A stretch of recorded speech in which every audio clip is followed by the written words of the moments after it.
অনুরাগের ছোঁয়া ধারাবাহিকের আগামী পর্বে দেখা যাবে সেনগুপ্ত বাড়িতে শালিনীকে হাজির করার পরে হুঙ্কার দিয়ে সবাইকে জানিয়ে দেয় রূপা যে আমার বাবা কোনো অন্যায় করেনি, আর তার বাবা লাবণ্যর বাবা নয়, লাবণ্যর বাবা কাকাই।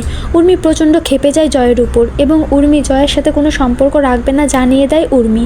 অন্যদিকে রত্না দেবী চালাকি করে চক্রান্ত সাজিয়ে ফেলে। শালিনী যখন চুপচাপ দাঁড়িয়ে গোটা ঘটনা দেখতে থাকে তখন শালিনীর পাশে গিয়ে রত্না দেবী বলে যে যদি নিজের মেয়ের ভালো চাও তবে মুখ খুলবে না, কাউকে বলবে না যে ওর বাবা জয়।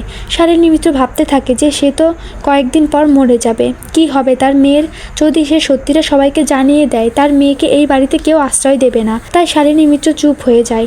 দীপা রুদ্র মূর্তি নিয়ে শালিনী মিত্রর কাছে জিজ্ঞেস করে, আপনি লাবণ্যর মা, আপনি বলতে পারবেন কে এর বাবা, সত্যিটা বলুন আমাদের।